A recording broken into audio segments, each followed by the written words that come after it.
This is the Motivated Business Show, hosted by me, Mark Terrell, the author of Motivated, the Reluctant Leader's Guide to Building a Business that Sets You Free. In my book, I share the 7-step process to get the measure of your business. M.E.A.S.U.R.E is an acronym that stands for Mirror, Evaluate, Action, Systemize, Unify, Review, and Energize. On each episode, I'll be chatting to a business owner about how they stay motivated and how they've got the measure of their business. So without further ado, let's find out who's joining me on this episode.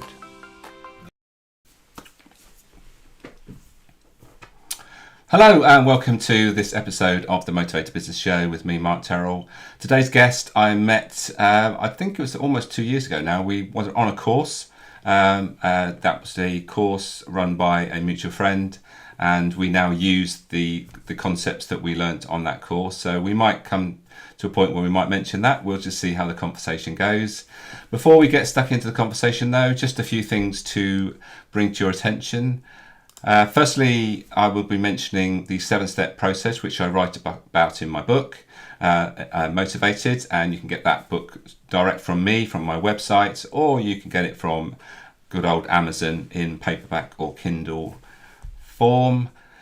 If you'd like to contribute to the podcast, keep the show on the road, as they say, then there's a Buy Me a Coffee link, and actually there's a QR code you can scan and you'll go straight through to my Buy Me a Coffee page, and you can buy me a coffee, just a little contribution. If you buy me 2 coffees, that will give you the opportunity to have a free copy of my book sent to you. So if that's of interest, then follow the link, buy me 2 coffees, get in touch, and all I will need from you is your postcode and your first line of your address, and I will put that in the post to you. Great.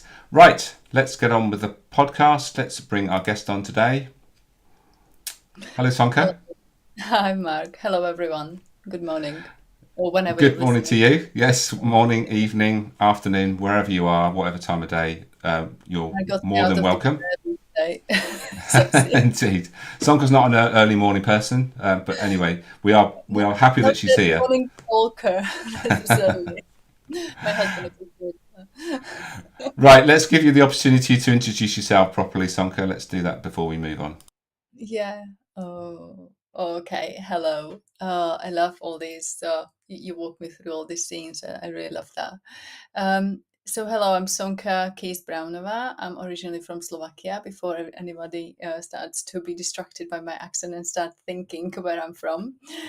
So let's get out of the way. I worked as a mechanical design engineer for years. I've got masters in mechanical engineering, which I've done back home. And with 2 suitcases, no, actually 1 suitcase and 1 rucksack, I turned up in England in 2005 after I've done my master's for 1 year to learn a little bit of English. And now 19 years later, I'm here running my own business. Moved away from engineering last year, and now I'm offering risk assessment inspired solution. So I don't go from engineering too far. Risk assessment inspired solution to measure readiness of teams for growth of the company. So that's the teamwork I do. And also because I loved and appreciated my mentors back in engineering, I also run one-to-one sessions for professionals called Long Way to Retirement. Because I think we need to keep them on board, but also keep them very much supported. So I think that's me. And that's really interesting. Gosh, there's lots you said there that I wasn't aware of. So brilliant. So I know that one topic is going to come up in conversation is diversity and inclusion. So I think before we move on to anything else, I think you should just let us know what those 2 things are and how they're linked together. So if you can do that, that would be a good start, I think. Yes, I think I'm going to stir the pot here a little bit. And if you think diversity and inclusion, I'm talking about because I'm a foreigner in a foreign country. No, actually, I don't approach it that way. Diversity and inclusion, they are usually said in one sentence and even sometimes interchangeably.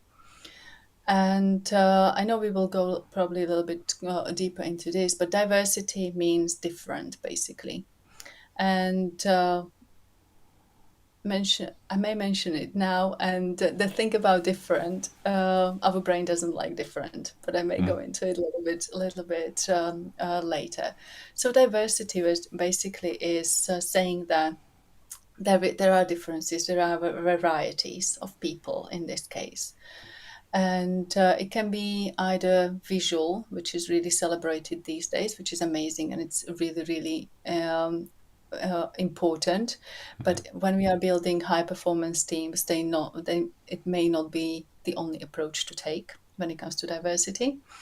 So diversity we see as a variety of people. And usually only the visible diversity is mentioned these days.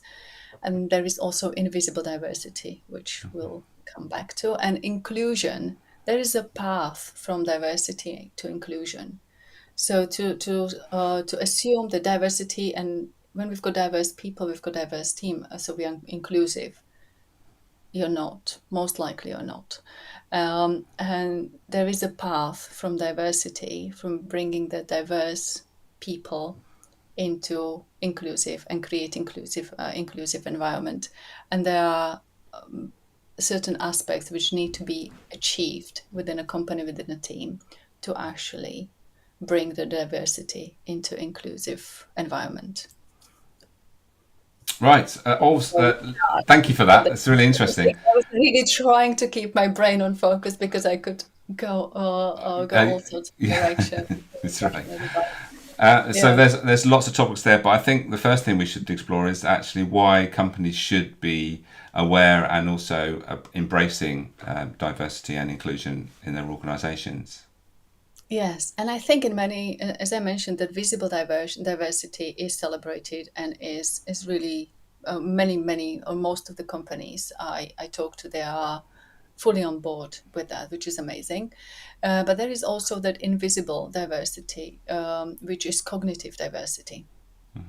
And I think to put it into, I'm a good good example of how you may think you're hiring actually different people, uh, but most likely if same people are hiring your team, you are very prone to hire someone you like already, someone you get on with. So you probably end up with a quite homogeneous, hiring the same, more of the same, basically. And I'm a good example of it actually. And I love this story because when I interviewed for my last job in engineering, obviously they needed female in engineering. I was the only for many years the only female in mechanical engineering team, which is fine.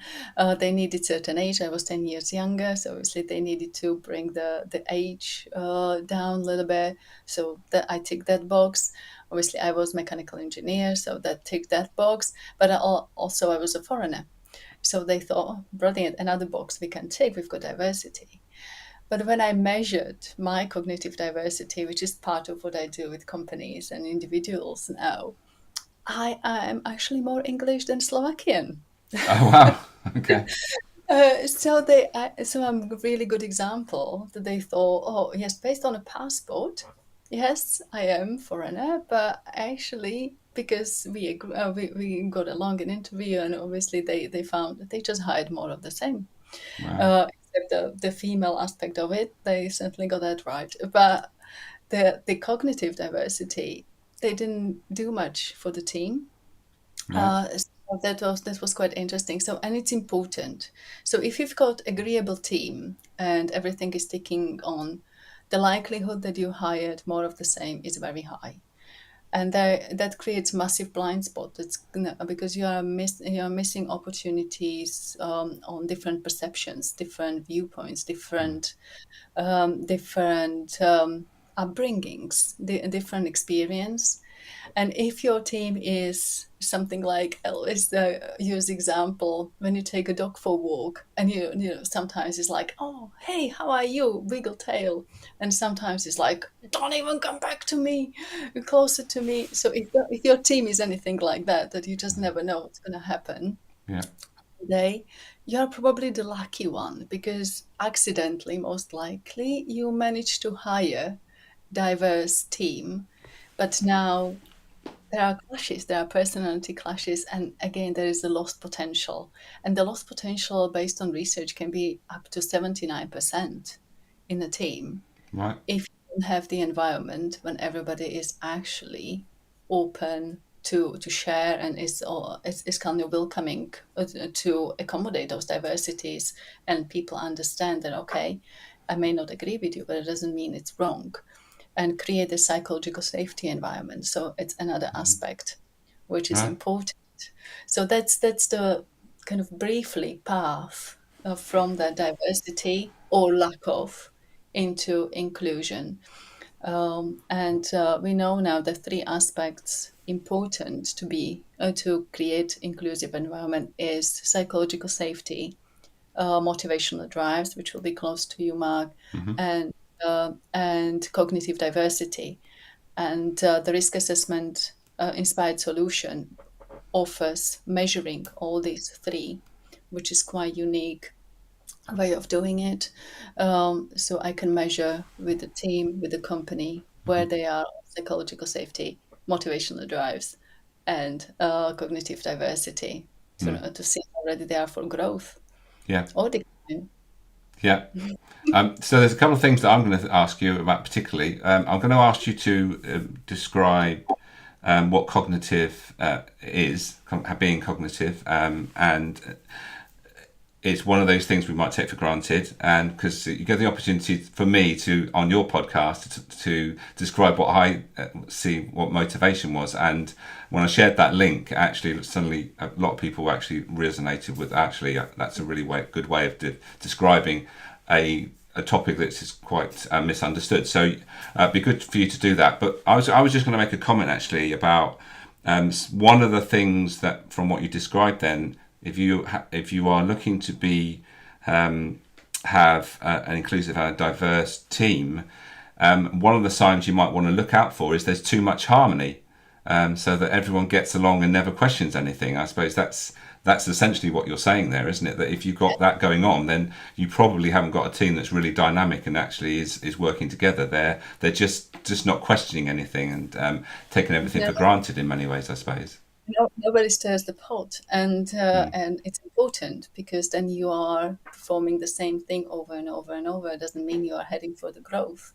mm, Because you may be missing on ideas, you may be missing, or people have an ideas, but because everything is so smooth and so lovely, nobody wants to disturb the peace, which and it definitely links to psychological safety as well, because we think, or the myth about psychological safety can be that it means that everything is kind of allowed. There is, but quite opposite. The psychological safety, when it's in its own meaning, mm, people are not afraid to stir the pot. People are not afraid to break the peace, mm. but they know it's meant well and Yep. it's welcomed, and it may not come into anything, but they had an idea they felt they can share. So yeah, the homogeneous team, quiet team, it doesn't mean there is a psychological safety, and certainly probably there is no diversity, cognitive diversity, even though you may have based on passports, each member from different country. And what about the cognitive thing? Just to explain what that actually is. The cognitive, people are probably familiar with all the kind of psychometrics, yellow, green, Hmm. blue disc, and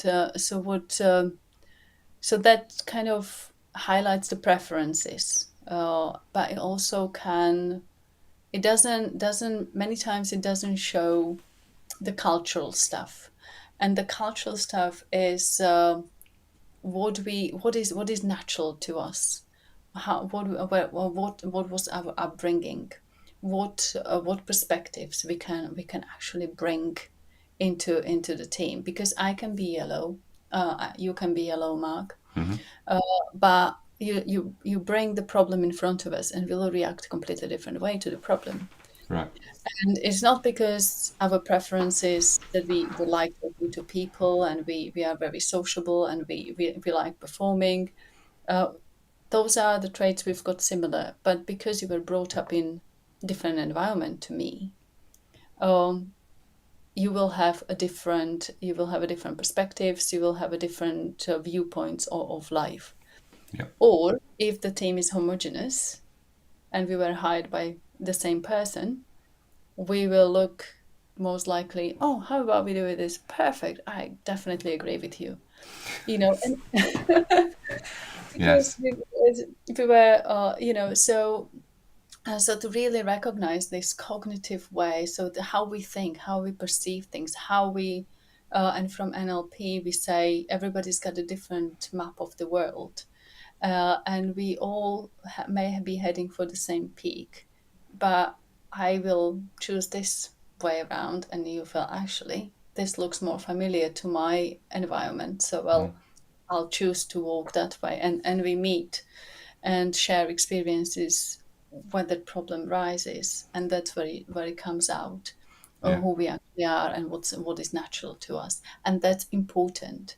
So we've got preferences, and it's something natural to us instead of confirming to norms how we should be thinking and how we are required to think or expected to think in environment. Right. Does it make sense?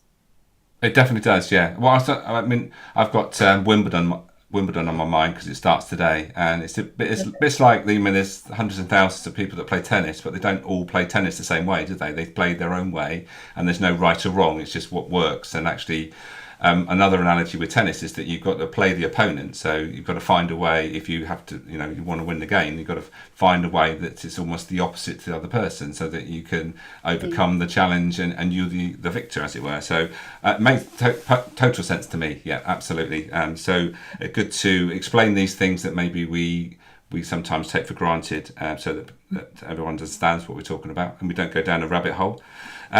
So let's talk about the benefits then of particularly embracing it, and also let's also look at sort of team dynamics and how team potential can be increased when you sort of embrace the concepts which you've just shared. Yeah, so if the psychological safety, we say that these three can break the team or make the team. So it's the psychological safety, motivational drives, and cognitive diversity, as I mentioned. And if you um, let me, how do I want to put this? If you manage to hire diverse team, um, actually, the steps I take the companies through, and I think it will be best to do it that way, so it's clear, is we sit down, we do have a measurements to see who is in the team, including the cultural part of it. So where we came from, why we are acting the way we are, why we prefer certain things over the others. And I think that's the starting point for everyone, because everyone is different. And that's why I think that the relationship, and I see relationship between leaders and team as the most complicated relationship I can think of personally, because you literally, each leader is different and each member of the team is different. So that's why I think starting with knowing, truly knowing who you have in your team and truly knowing who you are as a leader or as a team member, for me, that's the first step to increase the potential in your team. Because if I understand who I am, I can communicate it to you as my leader. If I understand who I am as a leader, I understand what my preferences are. Now you communicated to me what your preferences are. It will be mutual exchange, and I can adjust the conversation with each member. So that's why it's complicated, and that's why it's so maybe kind of. consciously or not, we are staying away from it because there's lots of talk about authentic leadership and being, bring yourself to work and things like that. But first of all, if you don't know, if you've been complying to norms for years and years and years, you'll have identities, but not necessarily authenticity. Yeah. And we've got all these identities bringing to work, and even we think it's me at work, most of the time it's not.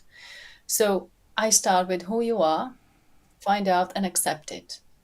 And I think it's important piece, and I help people to do that because together as a team, leader and the team members, we sit down, we measure psychological safety. So we know what's going on in the team. It's completely anonymous. And I'm there to facilitate those conversations so we can really understand each other, or at least start the journey. So it's actually safe to be me. It's safe to say what I think, how I feel.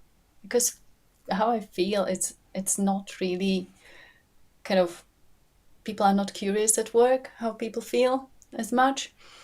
And so opening that space for people. We've got a data, which is great, but the data without story is not it's not a full picture. So we take the data from that team specific data, we bring it into those conversations and debrief. We bring leaders and teams together. So these are all the things I felt in engineering, being a lead and being as a member of team, they are missing. So the measurements, the common ground, starting and making it inside job. So with measurements, I don't assume. So you really will know what's happening in your particular team with this particular setup of people. And then we can take it on a journey together. That's where the territory mapping comes in. That's where we've got modalities, depends on the team, what are we doing. I've got one secret modality Yeah. which people will only find out when they come to workshop with me. So it's really creating, like taking it bringing it all back, creating that environment all together, making an inside job, creating the psychological safety, that and one step at a time, creating an inclusive environment when everybody feels they can share, and also then people want to, and that's where the motivation comes in, because people then want to contribute, people then want to make it work. People can hold each other and themselves accountable because they are all kind of on the same quest. Yeah. uh, and that's where the potential can rise, because losing 79% potential in your team, um, just by people conforming to norms and being Yeah. afraid to speak up, it's a lot. So it's important work to do, hard work. Yeah, it's not going to be easy and it takes time, but the potential is there because it helps with hiring. It helps in communication and all these aspects when the money may be leaking, because how much cost to hire and train new person when they decide to leave. When I left, who knows? Am I replaced? Is it even possible after so many years working in the same company? To teach people. So important aspects to consider. Well, the interesting thing is there that when someone leaves, you automatically go to get someone like the person that's left, don't you? But I guess when you think about it, you need to think about, well, actually, do we need to sort of stir things up? Mm, Most people aren't going to do that, are they? They'll want to get back to the status quo as quickly as possible, and so they yes. will get someone as near to the person that's left as possible, so that they sort of fit into the existing team. And it's quite well, I suppose challenging if you're going to suddenly bring somebody in that is very different. Mm, But sometimes yeah. that's what a team needs, isn't it? It's the one thing that they are actually crying out for. They might not realise it, but actually, when they bring that person in that's different, that's when things actually start to happen for the team, because that was the missing element, isn't it? And many times, if they do that, and it may go pear shaped for a Yeah. while, because this person suddenly starts saying, "Oh, why are you doing this? Why are you? There's a better way to do that," or "I don't understand why you're doing this." And that communication has to happen. And yeah, it's a good thing, but also. already knowing who you have in the team. And I know it's easy to just hire reactively, but that there may be loss of money. There may be loss of money because you already may have someone in the team who is in a wrong role if Yeah. you don't know, or there may be someone um, who doesn't self-include. Self-inclusion is a big one as well, because there's lots of pressure on leaders to create inclusive and psychologically safe environment. But if person lacks confidence, lacks self-esteem, doesn't matter. You can invite me for a pint of beer, Mark, but I can turn up in a pub, but probably I won't have a beer. you know, it's Right. I may stick with water. Yeah. So, and it doesn't mean you didn't create an environment when I feel when you welcome me in, but I just don't fully necessarily want to include myself in that environment, But because that's not that that's okay. And yes. okay, you would respect that, and that's actually quite a good example. If you are not a dancer and I invite you to my party, and then I say, "Come on, Mark, let's dance," it's like, Yeah. not I do. I created as a leader environment, but you just decided for a good reason, because it's not your thing, to not include yourself in that part. So just to think about that before hiring dramatically and quickly and Yeah. frantically. So it's really good way to find out, is there psychological safety?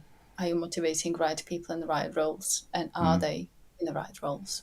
Yeah, are you allowed to be who you are? And Mm. it's a good. I like that analogy, and I think it's quite challenging in a social arena. Yeah, dancing's one thing, and also drinking's the other, isn't it? So if you have Mm. an event, one of the things people will weigh up is the things that are going to go on there. Actually, are they in their comfort zone, or is it actually something that they don't really want to sort of partake in? And that can be, almost being forced to drink when they don't want to, or actually partaking in dancing when they don't want to. So it's a bit like that, isn't it? When you're leading a team, you've got to sort of take into account everybody's preferences and Yeah. make sure that they're all being equally looked after. So Yeah. yeah. And actually, as you were talking, allow me to quickly take it to the next level. And if I make you dance for a whole night, you probably won't come back. And if you do, you'll try to avoid me. You won't come back to my party because I forced you to. It wasn't natural to you. So probably you will say it Yeah. was the worst day, worst night of my life. Yeah. Because, and it would be same for me if you were trying to make me drink. I probably, I would, the resistance, the communication, the openness. If you weren't listening to me, that actually I don't drink, I don't like drink, or I don't like beer, or whatever that would be, and a mutual. So it's really good to keep this conversation in mind. There is no different in the office. Yeah. And there's lots of talk about neurodiversity these days as well, which I would like to mention because it's brought up into my attention more and more. Yeah. And we are very good with, well, we either fear neurodiverse people coming in, or we are very good at accommodating them, and we go beyond what we would normally do. So the challenge for companies is, what if, just be open to possibility. I would like you to consider the possibility and contemplate, what would your day at work look like with your team if you, let's say that everybody is neurodiverse in your team. I'm not saying it's true, but I, because we know we can do it for people who we know they are neurodiverse. So how would you approach your team, knowing, be open to this possibility, and just if your team was all neurodiverse, how would you approach it? Because we are all different. We are all different. Sorry, my dog may start barking because I forgot to by the door. So I think it's a nice way to approach it. That, let's think that everybody is neurodiverse, because everybody is different, Yeah. and that's a nice way to kind of mellow it down a little bit. Yeah. Okay. Um, Mm. So I'm going to give you opportunities just to sit back for a couple of minutes, Sonka. I'm just going to share some bits and Okay. pieces from what we've discussed and link it back to the 7-step model. So I tend to do this on the podcast, and I think what we've been talking about here is very much in two segments of the 7-step process. In particular, I think we've mentioned also how important it is to understanding ourselves, and I probably mention this on pretty much every podcast. The understanding of yourself, and when you understand yourself better, then you're in a better position to understand others. And also, when we talk about teams, unifying a team, it's not about bringing the same people together. A team needs different people. It needs people that have different maps of the world so that they can bring their experience and how they see things. And that's how a team learns to actually see different people from different perspectives, and also the challenges that are facing are being seen by people with different perspectives, and that's really healthy. But as we've also mentioned, it can be quite challenging. Most people that are building a team will go for people like the team that they've already got, and so they sort of want to clone the same sort of people. But that probably, in many instances, when we need a team which is able to deal with change, we need them to be diverse as possible because they have different perspectives. And also, I'm just going to move on to how I see motivation fitting into this. And I think it's important to have a diverse variety of different motivations in the team. But on saying that, you do need to have some connection with like motivations that are particularly prevalent in the team. So we share strong motivations, and that quite often can be maybe the searcher motivator. So if everyone in the team has a high reason to be there and they want to be making a difference, then that sort of brings together that we're here for a purpose. I'm here for a purpose. You are, and we want to bring those different things that we bring to the team together to allow the purpose of the team or the purpose of the organisation to be fulfilled. And also remembering that when we talk about what people come to work for, different rewards are often more appropriate for some people. So someone that is high expert will be looking for opportunities to learn and get deeper knowledge in the things that they do. So a reward in that respect would be to send them on courses, that sort of thing. Whereas somebody that is more, say, spirit motivated, they would value as a reward having the freedom to do things their own way and have autonomy in the way they do things. So that's it doesn't sound like a reward, does it? But actually, just having that in the way that you work and allow them to have that will be seen as a motivational factor, and it's something that we could be aware of if we know that the person is motivated by that particular motivator. So just a little bit of context with regards to the 7-step model and particularly motivation from what we've been talking about, Sonka. Have you any comments to make from what I've just said? Not, no, no. It goes all back to knowing yourself, so you can communicate what your motivation drives are. Obviously, we've got the measurements now for them as well to help the team how they are doing. Because actually, there's quite another statistic for you. I think that like 80%, I would have to check the numbers, but around 80% leaders think they are really good Yeah. motivational leaders. And I think the same amount of people think they are not. So Right. 82% think of their employees think they are not, or So something like that. The statistics are pretty crazy. If anybody's interested, I'm sure I can find it. But yeah, so yeah, so to really check with your team. In a manner like you've got real data, or kind of doing the personal assessment in any way, how motivated they are. yeah, It's worth indeed. Brilliant. Sonka, sadly, our time has run out. it. I Not just want to thank you for your time today. Yeah. I feel we've got so much more we could talk about, but unfortunately, we might have to reschedule and do another one at some point Happy to. just to pick up on where we got to. But thank you for your time today. Really enjoyed it. Thank you for having me, Mark. Bye, everyone. So there we are, Sonka. Lots of interesting stuff there around diversity and inclusion, and also about team dynamics and how you get the best team. And sometimes we just need to be a bit brave, don't we, and bring people in that are a bit different and mix it up a bit, as you said, and stir the pot.